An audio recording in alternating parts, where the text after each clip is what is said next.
Yeah, Charles, I mean, this is Republicans in disarray all over again, and it's a script that we're becoming all too familiar with. And I think, if anything, I hope this makes everybody appreciate the leadership that Nancy Pelosi demonstrated when she was facing very similar narrow margins of a majority, but was able to shepherd through monumental, historic pieces of legislation time and time again.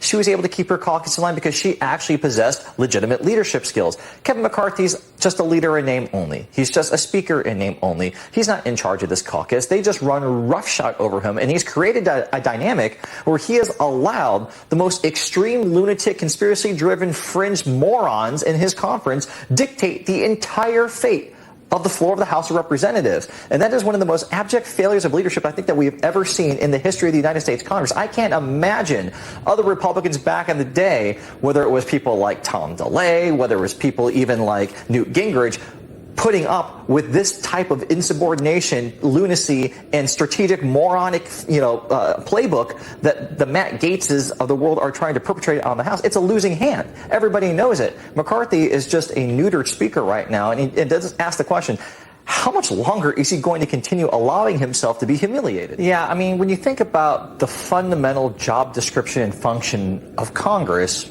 it's to pass laws, pass a budget, keep the government running, and keep the government funding. When you fail at your most basic job description and responsibility, you are basically taking out a billboard to the American public saying, we are unfit to serve. We are unfit to be representatives. We are unfit to hold the reins of power. Oh, and at the same time, somehow you find the time to hold a bogus impeachment proceeding and taxpayer-funded witch hunts targeting your political adversaries and the Biden family. It's irreconcilable. You can't say on one hand we're doing the people's work by prosecuting Joe Biden, but we also are going to shut down the government because we can't even get a majority of our own conference together on the same side to do the basic perfunctory job description of the United States House of Representatives. There's no reason why anyone in America should have confidence in this Republican majority if they allow a shutdown to happen. It's just textbook, almost like bad version of The Sopranos playing out here. It's not that it's so blatant that Donald Trump allegedly continually tries to obstruct justice. It's how blatantly bad he is at it.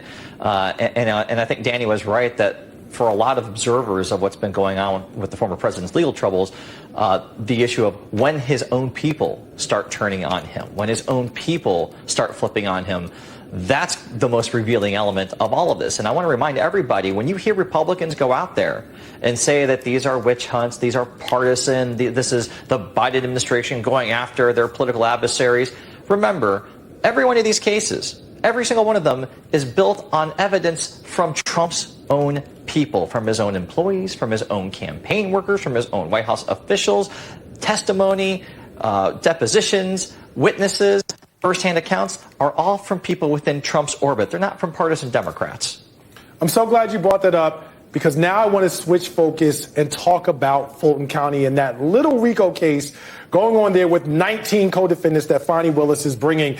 You talked about the fact that so many of these cases are being bought not only by Trump's words, but also by the people around him. Mm-hmm. So this week we learned that Lynn Wood has been named as a witness. I want you to sort of talk, and I'm going to get Danny to weigh in as well. Just how significant is it that pro-Trump attorney Lynn Wood is being named as a witness for the prosecution? That seems to be in line with just what you were making the point around in terms of the people closest to him being the same foundation upon which these cases are being built. So what's your reaction to that as we look forward to what Fani Willis is doing in Georgia?